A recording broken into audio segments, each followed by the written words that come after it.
Bonjour à tous, je vous invite à vous abonner à cette chaîne, à aimer, à partager, à commenter ces vidéos, c'est très important. C'est une manière de nous soutenir. Merci à vous tous. Oui, je fais un don à la Fondation pour l'école. Un enseignement de qualité est possible. La Fondation pour l'école reconnue d'utilité publique agit pour le renouveau éducatif au service des familles. Grâce à vous, nous soutenons la création et le développement des écoles indépendantes. Nous aidons au quotidien les acteurs de la liberté scolaire. Faites un don sur fondationpourlécole.org. Bonjour à tous, nous sommes très heureux aujourd'hui de commencer cette émission très spéciale puisqu'elle se déroule au sein du Parlement européen à Strasbourg, accueillie par Virginie Joron. Bonjour Virginie. Bonjour. Joron, donc eurodéputée, membre du groupe Identité et démocratie et membre de cette commission spéciale qui travaille très bien sur, enfin certains travaillent très bien, on va dire, sur la pandémie du Covid-19. Merci en tout cas encore une fois de nous accueillir dans votre enceinte. Et puis aujourd'hui, nous sommes très heureux d'accueillir donc toutes les deux, Alexandra Henrion-Caude. Alexandra Henrion-Caude que vous avez peut-être vu et qui a publié ce livre récemment, Les apprentis sorciers chez Albin Michel. Mais surtout Alexandra Henrion-Caude qui est lauréate du prestigieux prix Eisenhower Fellowship aux États-Unis en 2013, qui est directrice de recherche de l'INSERM et puis aujourd'hui qui a ouvert son propre laboratoire de recherche Simplissima, directrice et fondatrice de Simplissima. Merci beaucoup d'être parmi nous, Alexandra Henrion-Caude, et de venir témoigner de ce que vous racontez dans ce livre, Les apprentis sorciers, qui est un travail formidable sur aujourd'hui, en fait, le bilan de cette vaccination à ARN messager. Donc on va en parler ensemble. On va commencer par tirer le bilan, tout simplement. D'abord du succès de votre livre, sorti le 8 mai, je crois, c'est ça? Mars. 8 mars. Oui, pardon, 8 Alors, mars. pour éviter tout ennui, je ne dirige pas l'INSERM, parce que sinon je sens encore qu'il va y avoir des anciennes directrices de recherche à l'INSERM, retraitées. Et donc, du coup, effectivement, c'est un titre qu'on garde à vie. Et j'ai demandé ma retraite de façon anticipée. Et en ce sens-là, en fait, on garde le titre du directeur de recherche. Il n'y a pas d'émérita, puisque finalement, on demande de façon anticipée, donc il n'y a pas d'émérita possible. Et donc, l'INSERM n'a pas pu s'exprimer sur mes positions, ce qui me donnait une grande latitude et une grande autonomie, une grande indépendance. Liberté dont vous faites preuve ici. Liberté et esprit de résistance, c'est ce qu'on va voir dans tout ce livre. Et donc oui, votre livre est sorti le 8 mars. Il fait aujourd'hui partie des meilleures ventes, même je crois qu'il est sur le podium des meilleures ventes Amazon en France et des meilleures ventes françaises, c'est ça? Oui, j'ai cru comprendre. Je dois avouer que je ne suis pas ça. Pour moi, le thermostat de la réussite de ce livre, c'est plutôt d'avoir envoyer un signal fort, de tendre une main pour pouvoir discuter et pour pouvoir statuer, faire une pause en disant finalement cette technologie d'ARN messager qu'on a injectée de façon absolument massive était-elle un succès? Si oui, il faut continuer, mais sinon, il faut tout de suite arrêter.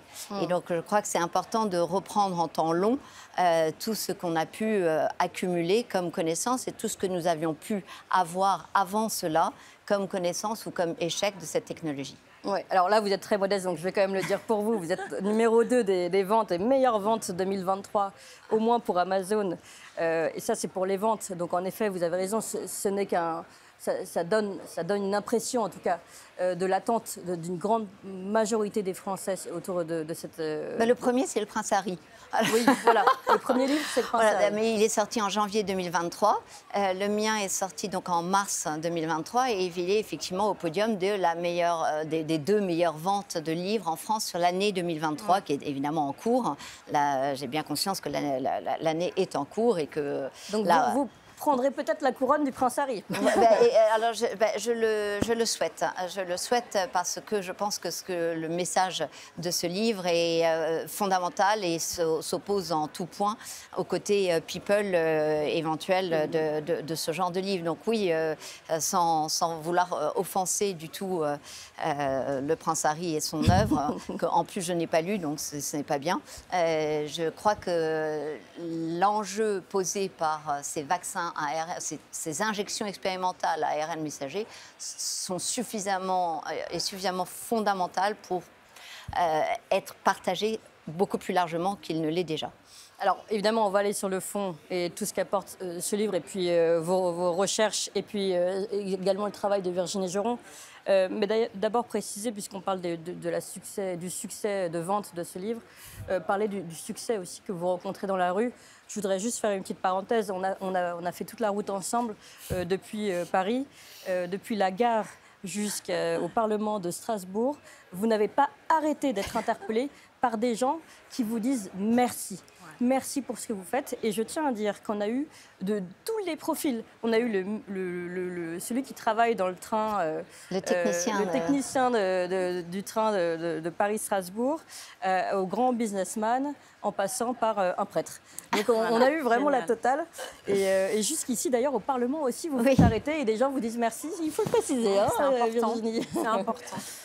Oui, bah alors de quoi me disent-ils merci? Ce qui est intéressant, en fait, je leur pose pas toujours la question, mais je crois que non, mais c'est vrai.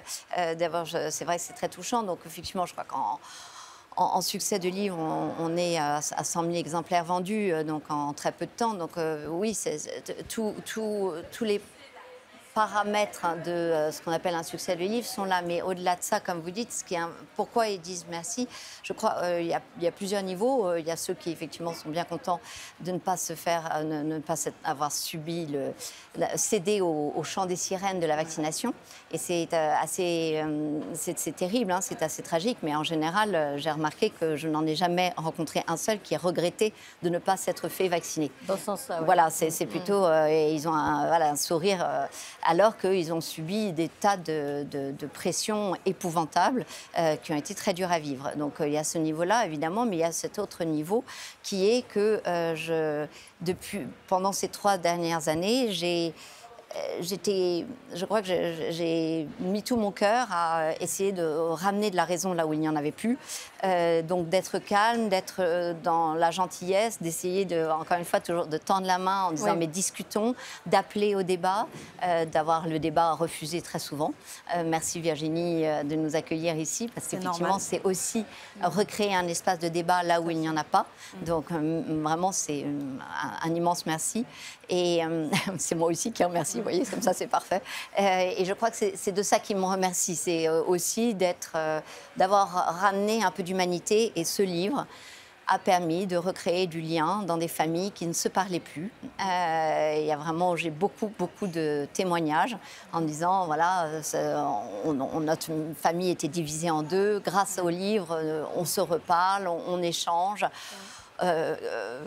L'ambiance finalement revient à une forme d'unité en se disant que ceux qui ont fait leur 6 vaccins, parce qu'il y en a une qui avait eu 6 doses, ont envie de connaître ce qu'ils ont reçu, ce que ça fait, ce qui est connu, et donc me disent aussi merci, parce qu'en fait ils sont satisfaits, ce qui est, peut-être peut sembler paradoxal, mais ils sont contents de comprendre. Oui, bien sûr. Et puis préciser que votre livre est tout sauf un livre d'idéologie, mais bien un livre scientifique. D'ailleurs, je tiens à le préciser, c'est un livre scientifique, mais très facile à lire. On sent que vous avez fait un travail de pédagogie en comparant d'ailleurs souvent l'ARN avec des images très, très simples pour nous autres lecteurs lambda. Et justement, on va rentrer dans le fond de ce livre, Les apprentis sorciers, tout de suite. Finalement, le bilan aujourd'hui, c'est quoi? On nous a dit que l'ARN était bien connu depuis une 40aine d'années, qu'on le maîtrisait et que donc cette vaccination était une vaccination maîtrisée également. Et finalement, en vous lisant, on comprend qu'il y a eu des mensonges de ce côté-là et pire encore que les possibles effets négatifs, pour ne pas dire catastrophes que j'avais en tête au début, sont encore à venir. Alors, effectivement, cette technologie, on nous a asséné un certain nombre de pseudo-vérités. Enfin, on nous a fait croire que c'était des vérités absolues. On a entendu qu'on connaissait l'ARN messager depuis les années 60, je ne sais plus ce qu'on disait, depuis les années 60 ou quelque chose comme ça. Alors oui, la molécule de l'ARN messager, oui. Ce n'est pas parce que vous connaissez l'étincelle qui va préfigurer le moteur à explosion ou même que vous avez le moteur à explosion que vous avez la voiture. Donc en fait, c'est toute la différence entre... Et d'ailleurs, c'est si bien expliqué par cette patronne de Pfizer qui dit que finalement, ils ont piloté un avion pendant qu'ils étaient en train de le construire. Oui. Voilà, je crois que je ne peux pas mieux résumer que cette patronne de la branche vaccin, Catherine Janssen, que cette citation. Donc ils ont confondu le fait qu'une molécule est connue avec une technologie qu'on va injecter chez l'homme et chez l'homme sain. Alors, ça pose un certain nombre de problèmes. Ensuite, on nous a fait croire que ça guérissait des cancers et que c'était très, très bien maîtrisé. Mais sauf que je montre dans mon livre, en repassant chaque essai clinique, en disant non, pendant 20 ans, aucun de ces essais cliniques n'a abouti. Autrement dit, dans une autre façon de l'exprimer, lorsque la crise Covid arrive, en tout cas qu'on nous la déclare en mars 2020, il n'y a eu aucun essai clinique qui ait dépassé la phase 2, ce qui est nulle part en fait. Hein. Et donc, pourquoi elle n'a pas dépassé la phase 2 en 20 ans de développement? C'est parce que c'est un échec. Donc, et à ce moment-là, on entend qu'on va utiliser cette technologie pour l'injecter de façon massive.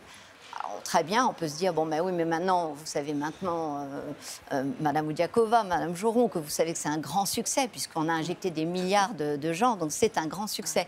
Et là, vous dites, ben non, alors c'est un grand succès. C'est le fait d'avoir injecté des milliards qui est un grand succès avec un produit expérimental, ou c'est le fait d'avoir finalement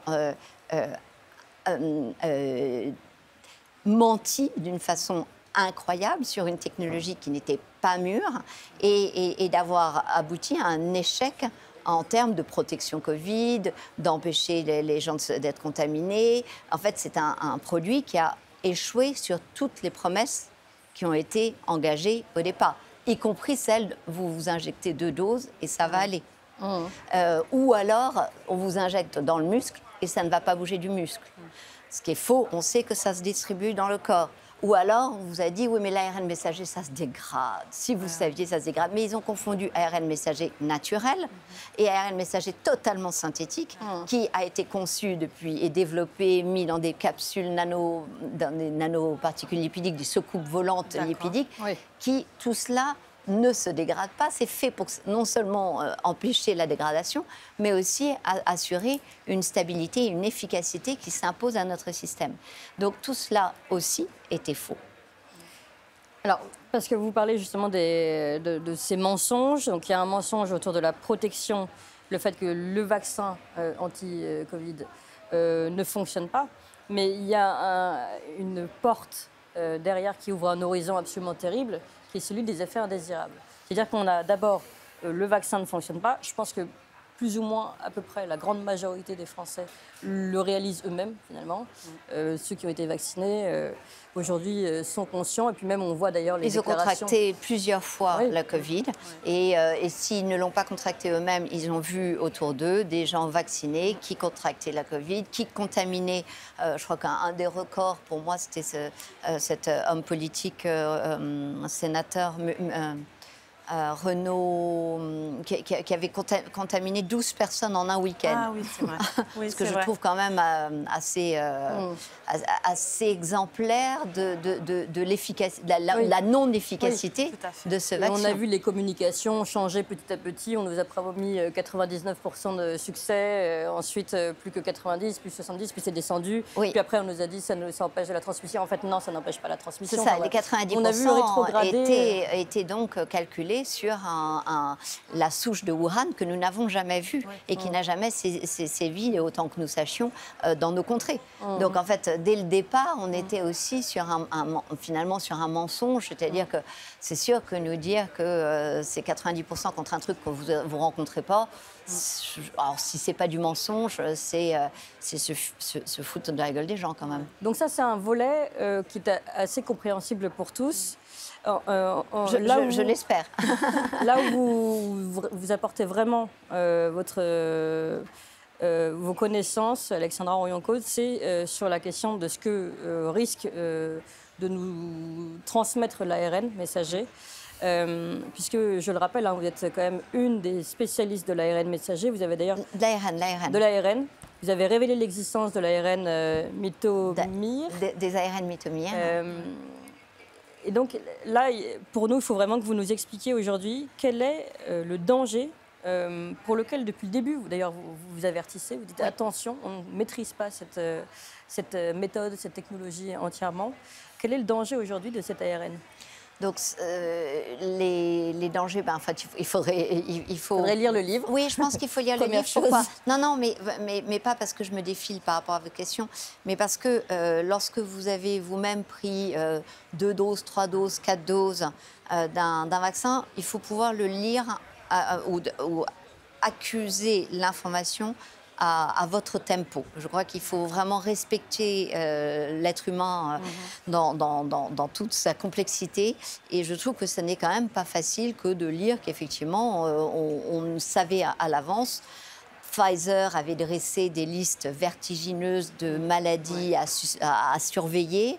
Que l'OMS, même par la Brighton Collaboration, avait listé tout un ensemble de troubles qui étaient quand même très lourds. Et de savoir qu'il y avait toute cette anticipation finalement d'effets secondaires est quand même déjà très dérangeante pour les personnes vaccinées, me semble-t-il. Donc c'est pour ça que j'aime bien dire de prendre le temps de le lire. Ce qu'il y a de vrai, c'est qu'il y a eu un certain nombre de scandales qui sont sortis et qui ont émané des chiffres même, notamment d'Israël, où je me suis finalement beaucoup inspirée. Pourquoi ? Parce que ça a été les premiers à vacciner massivement. Donc en fait, tous les premiers chiffres qu'on avait, c'était là-bas.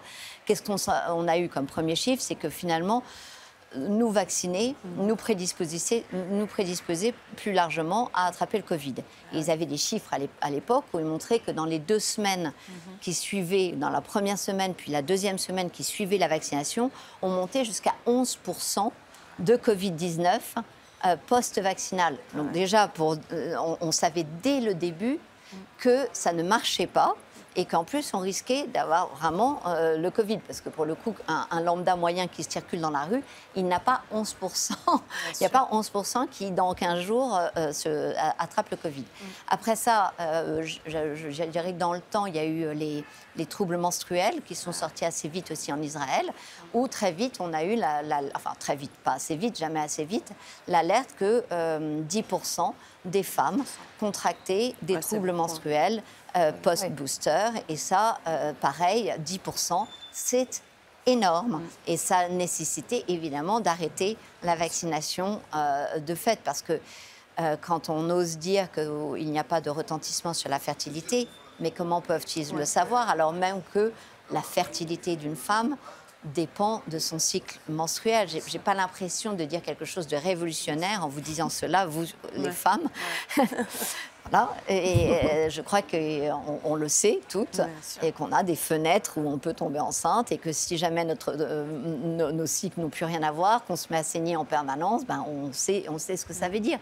Donc ça, c'était le deuxième chapitre. Une petite parenthèse, et c'est l'occasion de féliciter le travail d'abord de Mélodie de Où est mon cycle, et puis de Pierre Chaillot, qui lui-même a écrit un livre et reverse tout à l'association. Et moi, Et vous, d'ailleurs, Alexandra Orion-Colle, oui, c'est l'occasion de le dire, vous reversez tout aux médecins suspendus. Alors, pas que les médecins, en fait, tous les personnels qui ont refusé de participer à l'anéantissement du secret médical.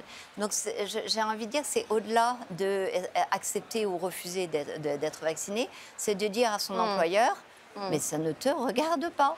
Ce qui était juste la réponse que tous les salariés aurait dû faire. Et quand dans les familles, les gens se disaient « Et alors toi, tu as pris combien de doses ?» ou entre copains, c'est quelque chose qui doit cesser. Et si nous l'avions cessé dès le début, parce que nous comprenions qu'il y avait quelque chose de malsain et un outil de ségrégation, à savoir qui en avait, combien, quelle dose, Johnson & Johnson, AstraZeneca, parce que c'est agréable quand vous preniez du AstraZeneca ou du Johnson & Johnson et qu'après c'était arrêté. C'est quand même extrêmement plaisant, vous imaginez. Donc c'est autant de... Et puis quand vous êtes l'employeur, vous dites « Ah, je sais qu'elle m'avait dit qu'elle avait pris AstraZeneca quand on avait bouffé ensemble, ou Johnson & Johnson. » Et là, vous vous rendez compte de tout ce qui peut se passer dans la tête de votre employeur. Et là, vous dites « Non, ça ne va pas. Tout ça, ça ne va pas. » Et ces gens ont refusé. C'est des héros parce qu'en fait, personne n'a compris leur sacrifice et ils n'ont pas été payés pendant plus de 570 jours parce qu'ils n'avaient même pas le droit de prendre un chômage. C'est des médecins, c'est des infirmiers, c'est des gens qui sont fait payer les études par leurs parents ou ont payé leurs études eux-mêmes et ils n'ont plus le droit d'exercer. C'est des patients qui attendent d'être soignés, ils n'ont plus le droit. C'est des pompiers, c'est des cadres administratifs qui ne voyaient aucun patient et qui n'avaient pourtant, à qui on exigeait d'être vaccinés. D'ailleurs, on va rester sur cette actualité des soignants suspendus, mais pas que soignants, on l'a dit un peu plus large d'ailleurs. Hein. On a l'habitude de dire par effet de simplification et de parler des soignants non vaccinés. On sait que là, le 12 avril, bien en commission parlementaire, la proposition de loi pour réintégrer ces soignants a été bloquée. Ça, c'est au Parlement européen. Et vous, de votre côté, Virginie Parlement national. Parlement national, pardon, justement, Oui. à l'Assemblée nationale. Oui. Et au Parlement européen, de l'autre côté, pareil, hein, le combat continue. Ben, le combat continue. Alors, ce n'est pas un sujet sur lequel on peut vraiment surfer, mais moi, je le rappelle à chaque audition. On a parlé de crise pandémique, on a parlé d'urgence sanitaire et en même temps, on a suspendu le personnel médical. C'est un non-sens complet. Et on en parlera après, mais on a déjà le rapport de la commission Covid, hein, puisque c'est une commission spéciale qui a un temps de durée limité et elle va se terminer fin juillet. Donc nous avons enfin le rapport. Et à cette occasion, on a pu voir un petit peu la stratégie de cette commission. Et vous n'avez aucun mot sur le fait qu'il y a certains États membres qui ont usé de ce pouvoir autoritaire de suspendre le personnel médical, le personnel administratif, des pompiers, pour non-vaccination. Et du coup, j'ai proposé une trentaine d'amendements en ce sens. Donc, j'ouvre la parenthèse, hein, 44 pages, que du creux. Sans doute rédigé par un lobbyiste ou alors par un cabinet de conseil privé. Pourquoi? Parce que très bien écrit, différent. Il n'y a aucune critique, il n'y a aucune remise en question de la stratégie de la Commission, notamment sur la transparence, zéro. Sur les effets secondaires, j'ai entouré l'article, il faut quand même que je vous le lise. On a 44 pages, pas un mot sur les effets secondaires. Le seul mot qu'ils utilisent, c'est pour dire qu'ils demandent à la Commission, les États membres, les fabricants, à mieux communiquer sur les effets secondaires potentiels des vaccins et à le faire de manière cohérente et coordonnée afin d'éviter l'hésitation vaccinale et la désinformation. C'est tout. Point final sur les effets secondaires. Pas du tout une relation avec l'EMA qui répertorie ces effets secondaires. Pas du tout. Donc on n'en parle pas de peur de faire peur aux gens. Inquiétude. Voilà, on met ça sous le tapis. Donc ouais. c'est une aberration. Moi je pense que c'est même ce rapport est comment dire, par rapport à tout le travail qui a été fait autour de cette question, c'est se foutre de nous, hein, vous l'avez dit, mais c'est pareil, la commission continue.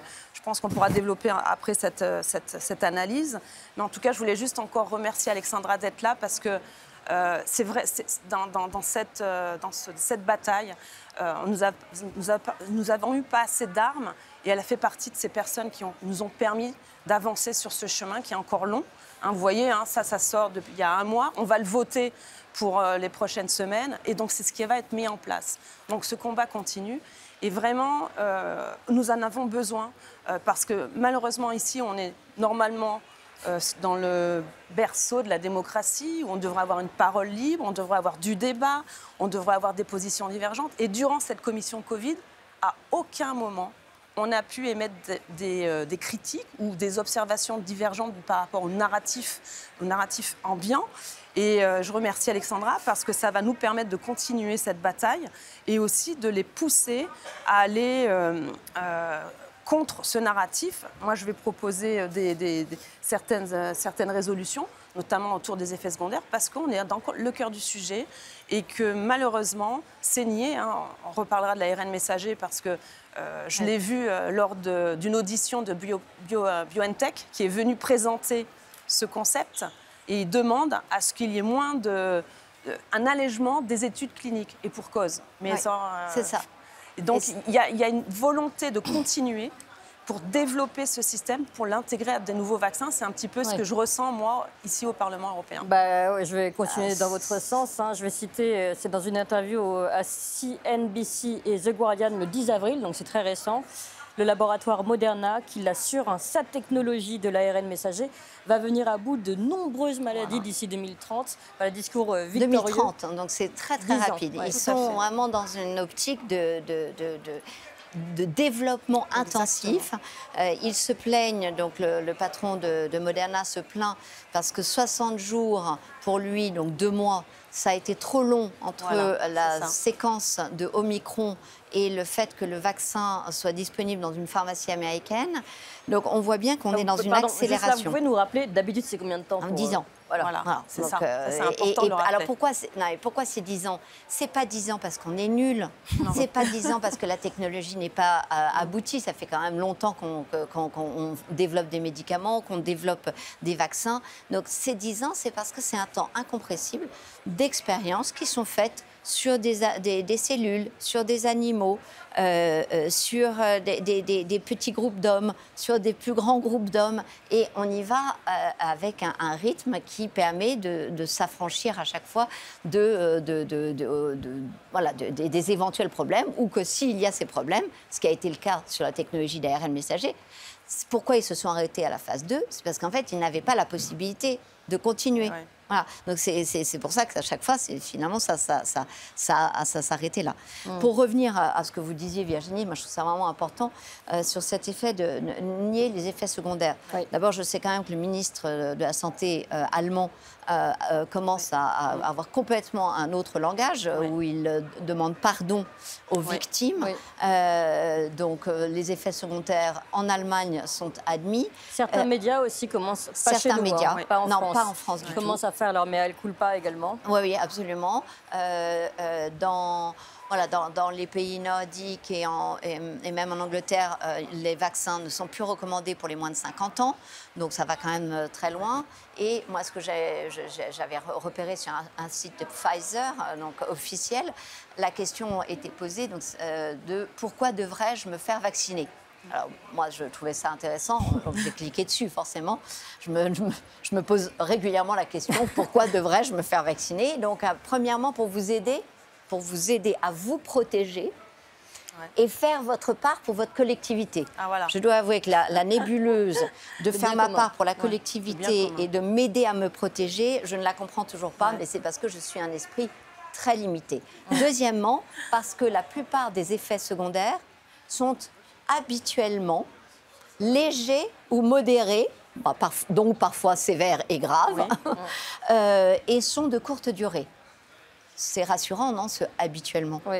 Voilà. Donc c'est vrai que ces effets secondaires sont un moyen de communication maintenant, en disant c'est normal qu'il y ait des effets secondaires, mais rassurez-vous, ils sont habituellement légers ou modérés. On comprend si vous n'avez pas de chance. Oui, mais là, justement, Alexandra Royon-Coach, j'aimerais vraiment qu'on revienne sur le fond de votre livre aussi. Les effets secondaires aussi, oui, parce que j'ai parlé que des troubles menstruels, mais il y en a... Voilà, non, mais et puis, encore une fois, l'ARN messager, l'ARN non maîtrisé, l'ARN non maîtrisé, qui vient, et qui est, vous l'expliquez très bien dans votre livre, qui est volatile, et on ne sait pas encore exactement comment il se place, où il se place, est-ce qu'il peut modifier génétiquement également l'humain? C'est des questions que vous posez, auxquelles vous répondez également. Est-ce que vous pouvez nous en dire plus, nous, tout de suite? Oui, en fait, je montre dans mon livre tout ce que nous connaissons de notre formidable patrimoine génétique, c'est-à-dire que ce livre, je pense que si vous l'avez aimé, c'est non seulement parce qu'il est concis, il est simple, il est accessible, mais c'est aussi parce qu'il donne à lire des choses positives.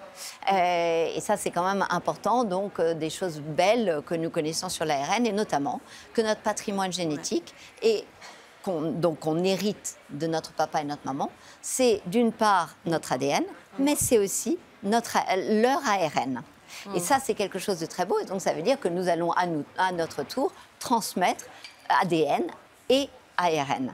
Et tant qu'on exclura l'ARN du patrimoine génétique, il y aura un vrai problème. Donc dès lors que je vous mets dans certaines de vos cellules, et avec la possibilité que la petite soucoupe volante, elle voyage très largement dans votre corps, notamment au niveau de vos testicules, ovaires, cerveau, pour noter que ces organes-là, il y a la possibilité, effectivement, que l'ARN messager atteigne des cellules qui sont des cellules qui vont donner la vie.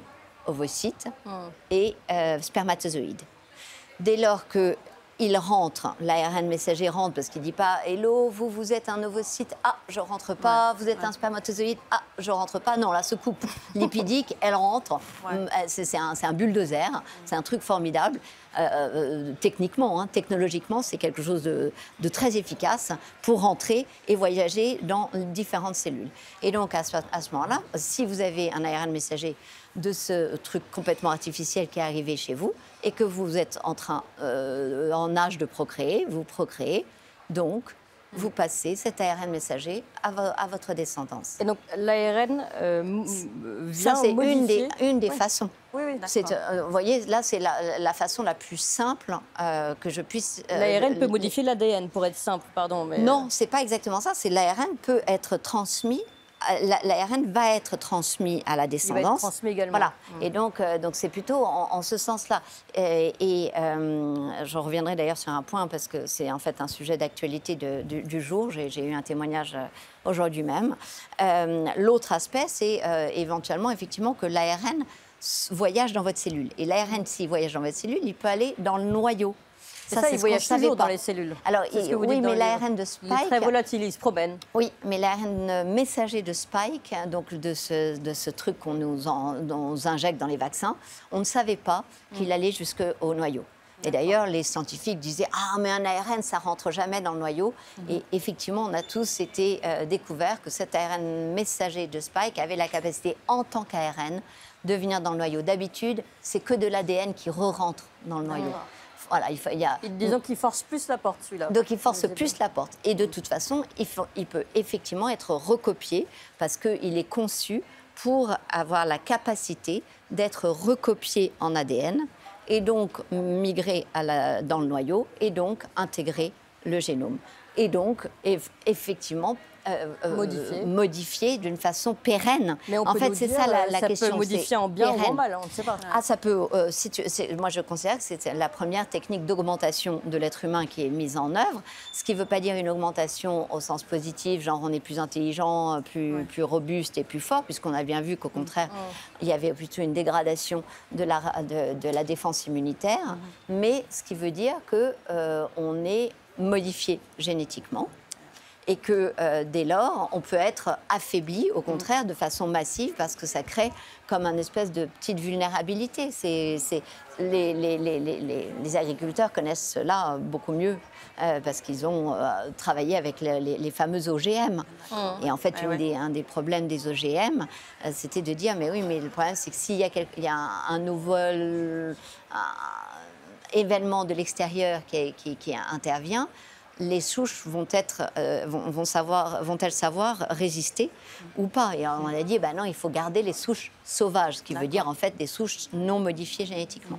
Donc on sait depuis longtemps que toute modification génétique, finalement, même si on dit augmente, elle appauvrit d'une façon collective notre patrimoine génétique. D'ailleurs, c'est très intéressant parce que les souches modifiées OGM, les plantes, etc., elles ne peuvent pas se reproduire non plus. On ne peut pas replanter une souche. On est obligé de racheter des graines.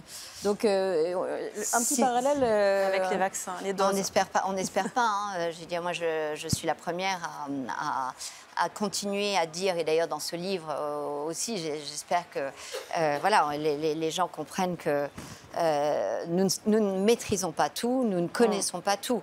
En revanche, nous voyons des signaux très alertants de mortinatalité en augmentation. Nous voyons très vite, nous avons vu des fausses couches en grosse augmentation. Je ne veux pas créer un mouvement de panique parce qu'en fait, c'est catastrophique de paniquer. Donc moi, je dis toujours, une femme enceinte doit être protégée de toute chose qu'on veut mettre dans son corps, mais aussi de toute lecture ou de toute vision d'horreur. Voilà, je pense que c'est important aussi. Donc il faut respecter l'être humain. Cependant, à partir de maintenant, si aujourd'hui ce livre ne permet pas d'avoir ce sujet au Parlement européen de modification génétique de l'être humain, et d'en faire état. Et oui, c'est vertigineux, oui, c'est dérangeant pour tout le monde, c'est dérangeant pour nous tous. Cependant, nous ne pourrons pas faire l'impasse, j'en suis convaincue, de cette discussion. Puisque vous faites la transition vers le Parlement européen et le combat qui est mené au Parlement européen, heureusement, on a des gens comme Virginie Geron qui travaillent aussi de leur côté et qu'il y a beaucoup de choses qui sont faites malgré tout. Est-ce que vous considérez, Virginie Geron, première question, que depuis le temps que vous travaillez sur ces questions-là, et vous êtes une des rares, hein, on peut en citer quelques autres, des députés européens, mais pas beaucoup, est-ce que vous avez l'impression que malgré tout, le discours est mieux entendu aujourd'hui ou pas? Alors, il est mieux entendu par des collègues qui se cachent, mais au sein de la commission Covid, non. C'est vraiment un discours que dans un seul sens, ce qui est regrettable. Et je vous remercie encore pour ce livre. Vraiment, c'est important parce qu'il est très pédagogique. Moi, je n'y connais rien et ça m'apporte beaucoup. Je pense que ça apporte beaucoup pour les lecteurs lambda, pour ceux qui se sont fait vacciner, ceux qui ne se sont pas fait vacciner. Et c'est important de le souligner parce que durant cette commission Covid, il n'y a pas eu d'ouverture d'esprit par rapport à ce sujet qui est fondamental. Pourquoi? Parce qu'en fait, pour la première fois, on a mis en place cet accès au vaccin avec ce nouveau procédé. Il faut savoir que la Commission, au départ, avait contractualisé avec différents laboratoires. Il y avait donc Pfizer, Moderna, AstraZeneca, et il y avait même Janssen, qui sortait un peu du lot. Et aujourd'hui, 3 ans après, ben non, il ne reste plus que Pfizer et Moderna. AstraZeneca est sorti. Donc en plus, on se rend compte que les citoyens européens n'ont pas eu de possibilité de choisir un autre vaccin. Donc ce sujet, il aurait dû être sur la table. Oui. Et je vous le dis, hein, pendant ces presque 1 an et demi de travaux, on n'a eu jamais un éclairage sur ce sujet, alors qu'il est fondamental. C'est la base même de ce vaccin. Vous l'avez rappelé. Normalement, c'est un vaccin pour qu'il sorte sur le marché. C'est entre 10 et 15 ans minimum, hein, les différentes phases. Là, on l'a sorti en moins de 12 mois. Mais aussi parce que ça n'est pas un vaccin. Donc, voilà, aussi. C'est aussi parce qu'il y a ce mensonge aussi sur l'appellation vaccin. Ouais. Je me permets toujours de préciser que si j'ai dit le mot vaccin dans mon livre, c'est parce que j'ai accepté, contrainte et forcée, d'utiliser cette nomenclature qui est maintenant, parce qu'ils ont changé la définition. Oui. Et donc, effectivement, après, il faut savoir ce qu'on fait. Est-ce qu'on veut être comprise par nos pairs ou pas? Donc, ça, c'est une vraie difficulté. Mais il faut quand même rappeler que pourquoi ce n'est pas un vaccin, et ça, je le dis aussi dans le livre. Et merci beaucoup, Virginie, d'insister là-dessus, parce que d'ailleurs, c'est un point sur lequel je n'ai pas reçu la moindre critique d'aucun mainstream media. Voilà. Toute la partie la plus importante de mon livre, qui est de dire la technologie d'ARN messager, elle n'était pas maîtrisée. Ouais. Ce qu'on vous a dit sur cette technologie d'ARN messager était mensonge. Ouais. Tout cela n'a pas été critiqué par qui que ce soit. Donc c'est important de le dire. Bien parce sûr, que, c'est important donc de le en commission, vous pouvez vous appuyer dessus parce que c'est voilà, il n'y a eu aucune critique. Mais c'est bien de souligner le fait du terme vaccin. Moi aussi, c'est vrai, quand je l'utilise, on me dit non-injection. Mais pourquoi en fait? Parce que c'est un sujet, et vous en faites partie, la première, hein, où on vous attaque. Oui. En fait, on essaye, nous, d'éclairer le chemin et on nous attaque parce qu'on n'utilise pas les bons mots. Donc, du coup, si on parle d'injection, on va nous dire qu'on est des complotistes. Oui. Et donc, il y a la bataille qui se remet en forme et surtout la chasse aux sorcières. Et vous faites partie, effectivement, des chassés parce que vous utilisez des mots qui ne conviennent pas à ce narratif et surtout, vous proposez un autre discours. Et c'est vrai que je l'ai vu au sein de la commission. On m'a essayé de me couper le micro. Quand je parle des effets secondaires, ça souffle, ça se cache derrière le visage. Et moi, je regrette que cette commission qui aurait dû permettre un vrai débat sur le sujet, parce que le problème, c'est que les gens pensent que c'est terminé. Mais non. Non, au contraire. Ce dossier-là, il va être voté. Ça n'est que le début. C'est une feuille de route, effectivement, que le début d'une mise en place d'une stratégie au niveau européen qui va s'appliquer au niveau national et j'ai envie de dire demain, même au niveau mondial. Puisque demain, on fait une conférence sur le sujet avec la nouveau traité sur les pandémies au niveau mondial. Mais Ce qui veut dire que ce sujet n'est pas terminé, avec des laboratoires, comme je l'ai dit, qui viennent ici vendre ce procédé. Donc BioNTech est venu il y a 1 mois et demi demander aux législateurs, puisque tout vient de, comme vous avez pu voir, tout vient d'ici. Il ne devait pas être interdit d'entrer au Parlement, les lobbyistes là, il devait parce qu'effectivement, c'est une des demandes. Pour rappel, M. Bourla, qui a bénéficié du meilleur contrat au sein du Parlement européen, donc sur 71 milliards d'euros, c'était à peu près 35 milliards d'euros. Pour au total 4,6 milliards de doses. Et on voit bien, c'est un chiffre important à rappeler. Sur 4,6 milliards de doses, il faut savoir qu'en Europe, il y a un peu moins d'1 milliard d'injectés. Donc où est le reste? Mais ça, c'est vrai que c'est un autre sujet, c'est moins médical. Mais quand même, nous, en termes de protecteurs du budget de l'Union européenne, on veut savoir où sont passés ces euros. Où sont passées ces doses, parce qu'effectivement, ça nous lie pour l'avenir, parce qu'il faut savoir qu'aujourd'hui, ces laboratoires, Pfizer-BioNTech, négocient encore des doses jusqu'en 2025. Donc ça continue. On en est, comme vous l'avez dit, c'est que le début, effectivement. C'est que le début. Et je regrette, effectivement, que cette commission n'ait pas permis un vrai débat avec des experts, comme vous, Madame Alexandra Orion-Codet, qui auraient pu permettre un débat autour de ce sujet, parce qu'il est fondamental. On ne parle pas de politique, on parle d'humanité. Ouais. On parle de santé, on parle de nos enfants, on parle de gens qui se sont fait vacciner. Et puis aussi, l'autre sujet qui est important maintenant, c'est on a 3 ans de recul et on l'a vu tout de suite. Moi, j'ai vu, dès que c'est sorti l'obligation, c'était quoi, juillet, où M. Macron nous a déclaré qu'il fallait se faire vacciner pour partir au camping. On a eu les premiers dossiers de pharmacovigilance qui déjà alertaient sur des problèmes d'effets secondaires. Et j'avais proposé à l'époque la première résolution sur les effets secondaires pour la prise en considération rapide de ces effets secondaires. Évidemment, c'est un sujet, comme je l'ai dit, sur 44 pages, un pauvre article sur les effets secondaires, où en fait on nous demande de ne pas en parler. Et je précise, là, vous citez le rapport de la commission Covid. Il y a eu en fait un projet de rapport. Donc le rapport n'est pas encore publié. Voilà, parce qu'il faut savoir que cette commission spéciale Covid, leçons tirées et recommandations pour l'avenir. C'est ça, le projet. C'est publiquement accessible ou... Oui, c'est publiquement accessible. Pour l'instant, on appelle ça le brouillon, c'est le projet. Et les parlementaires des différents groupes vont demander à aménager ce texte. Et donc, moi, j'ai proposé 350 amendements parce que, comme j'ai dit d'entrée, c'est écrit par un laboratoire ou c'est écrit par un cabinet de conseil parce que c'est que de l'autocongratulation. C'est vraiment une autofélicitation où tout a été bien, où il faut continuer cette stratégie. Et donc, d'ailleurs, 0 article ou très peu d'articles sur le problème de transparence sur les contrats d'achat.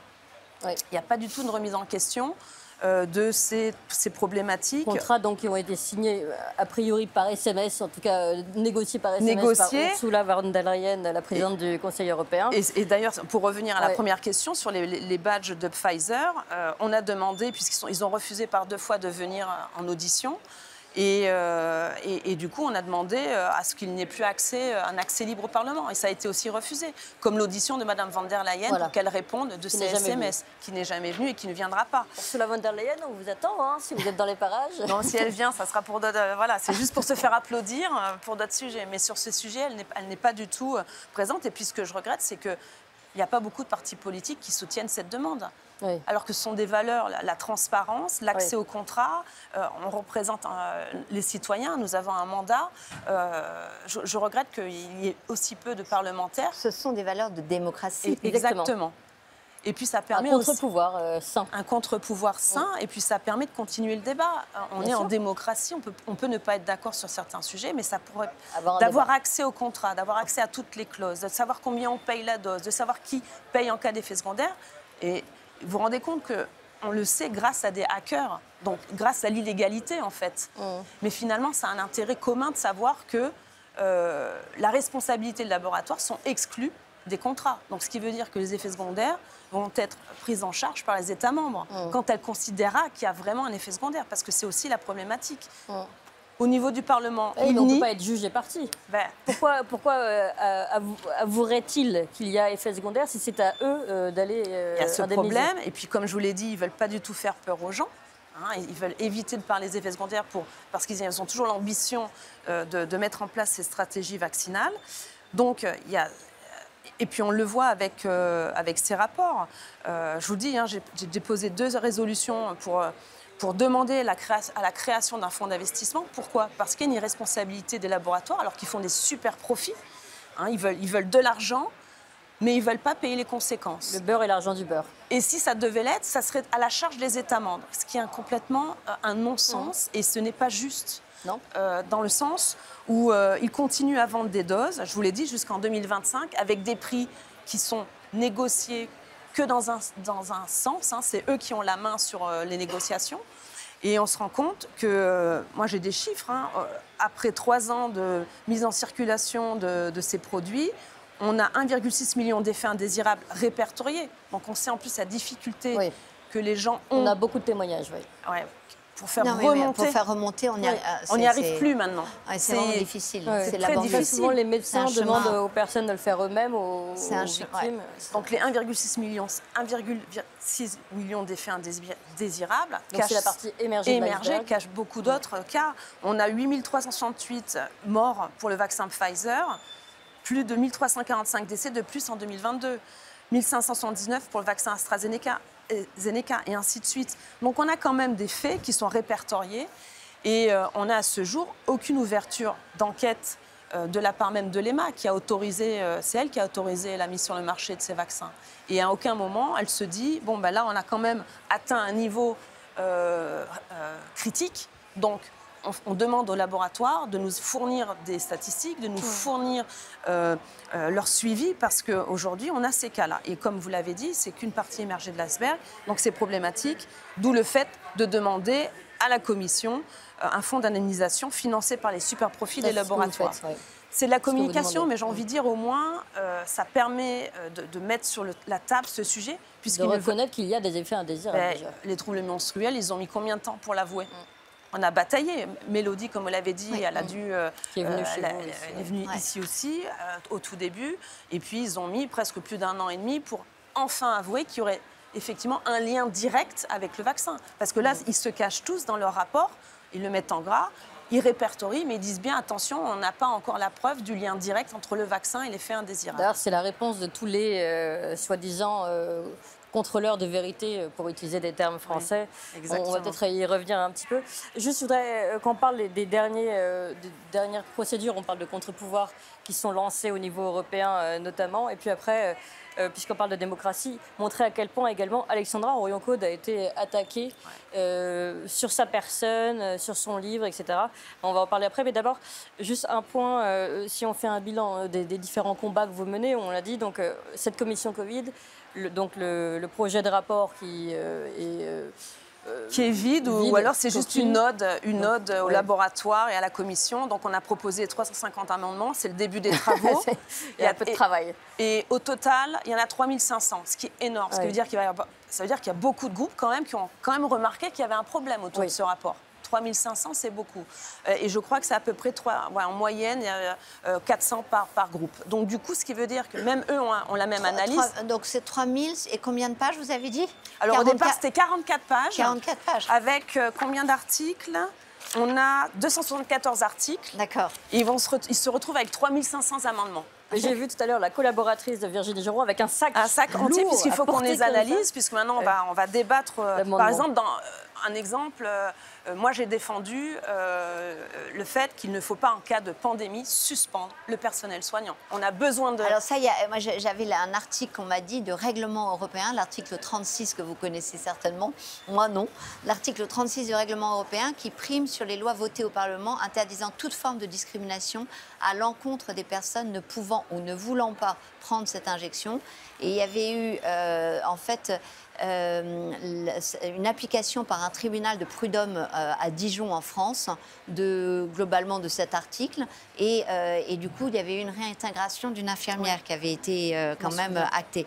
Donc est-ce qu'il n'y a pas là un moyen que quand même un Parlement européen qui se dit représenter encore une fois tous les Européens s'inscrivent à l'encontre de toute forme de ségrégation? C'est l'objet de nos 30 amendements. À chaque fois, on a pu intégrer, on a pris des statistiques, on a repris des cas précis, effectivement, c'est ce qu'on a mis en avant.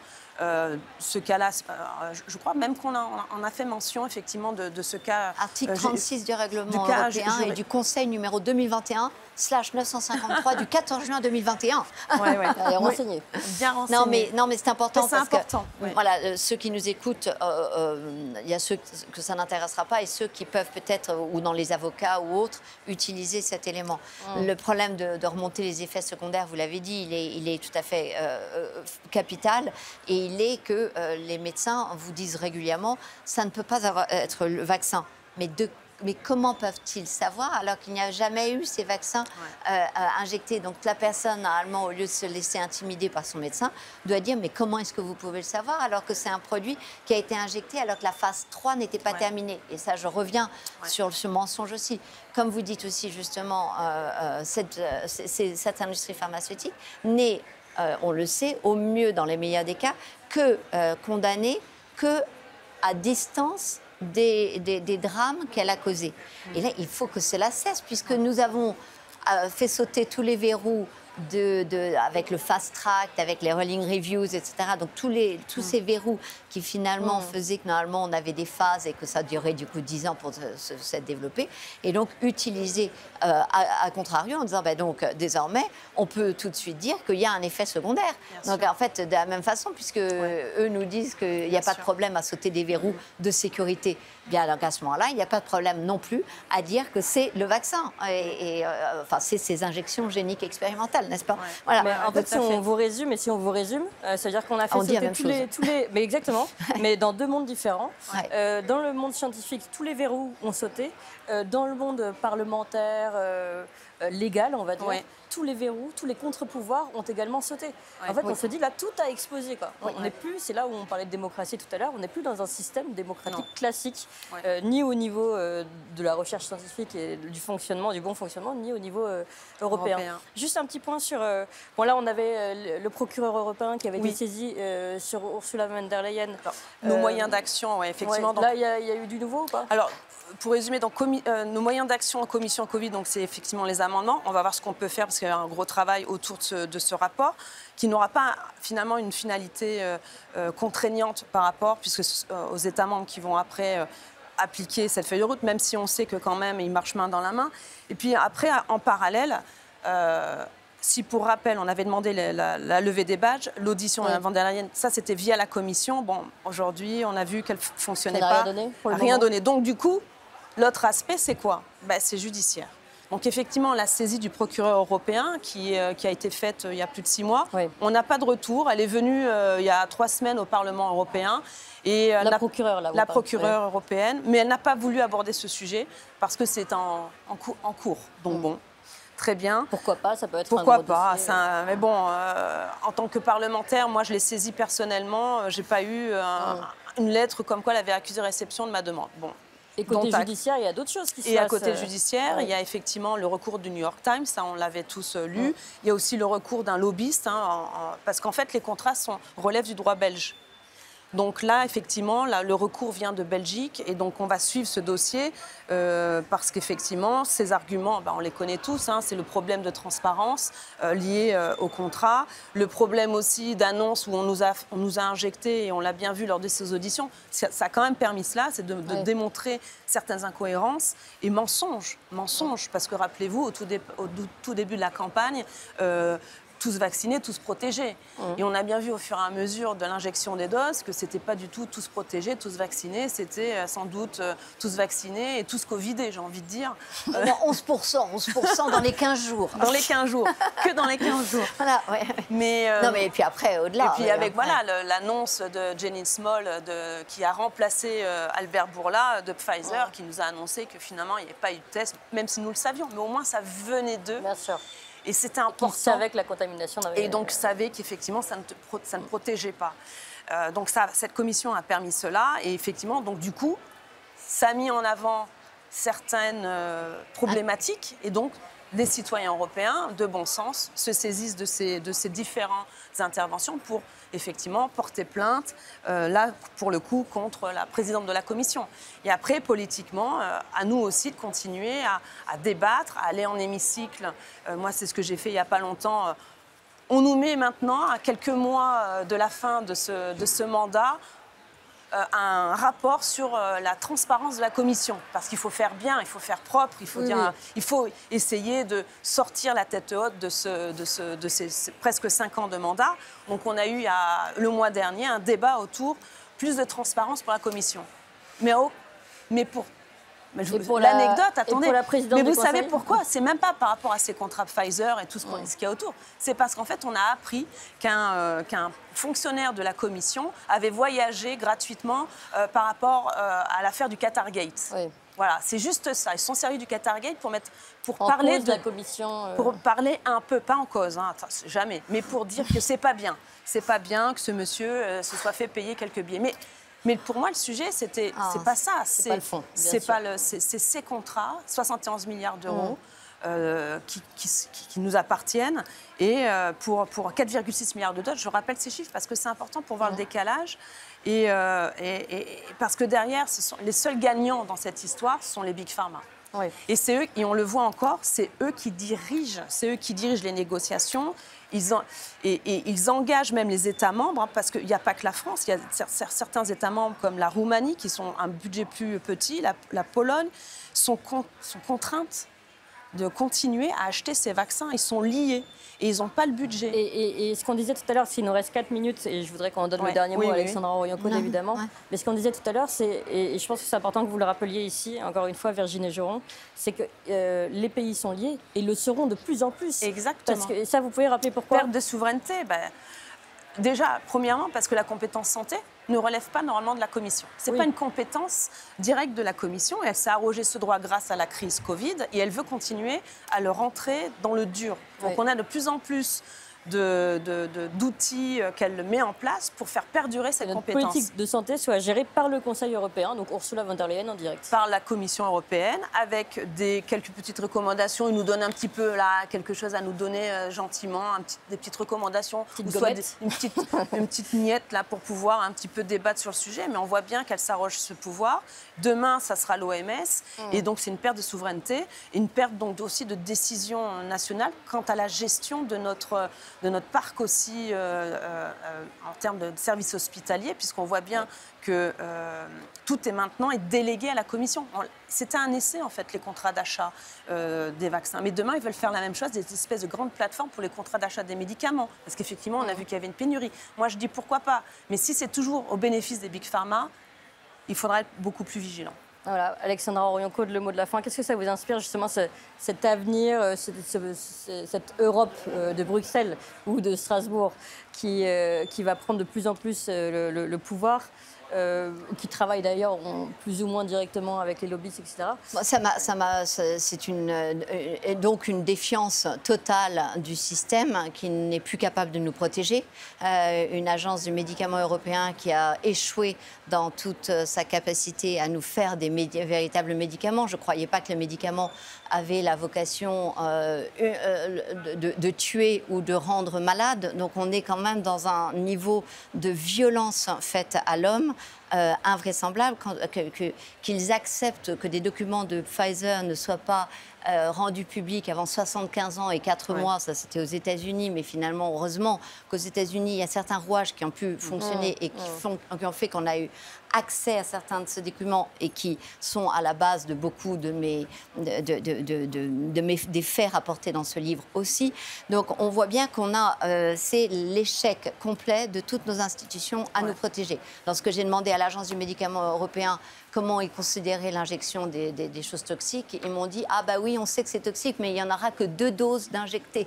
Ce fut la réponse. On sait qu'aujourd'hui, on en est à 6 doses pour certains. Donc, c'est effectivement le problème de responsable mais pas coupable. On l'a déjà vécu en France. Hein. C'était lors de l'affaire du sang contaminé. Ouais. Et donc, non, on ne peut pas être responsable mais pas coupable. Et donc, l'urgence, encore une fois, si les gens nous écoutent, ils ont qu'à taper BFM TV 2030 et ARN Messager et Moderna pour comprendre que désormais, le marché de l'ARN messager est à fond lancé comme vraiment comme un TGV qui est lancé contre l'être humain. Je n'ai pas peur de dire cela. J'ai dit hier, enfin il y a 3 ans, que c'était une folie d'injecter une population saine avec un ARN messager. Je dis que c'est de là. Là, maintenant, ce n'est plus la folie, c'est criminel, désormais, puisque maintenant, nous le savons, de continuer avec cette stratégie d'une ARN messager qui a échoué à tous les niveaux, encore une fois. Et dont on ne connaît pas encore tous les effets indésirables. Merci infiniment. Beaucoup. Merci à vous. Alexandra Henrion-Coach, je rappelle que vous êtes directrice de recherche de l'INSERM et fondatrice de Simplissima, auteure de ce livre Les apprentis sorciers chez Albin Michel. Et évidemment, merci infiniment Merci à à vous, vous. Virginie Geron, qui est également une grande combattante au niveau européen, au niveau parlementaire, membre du groupe Identité et Démocratie. Merci à Nous vous. ne ferons Merci. pas l'impasse sur une discussion. Il faut qu'elle ait lieu.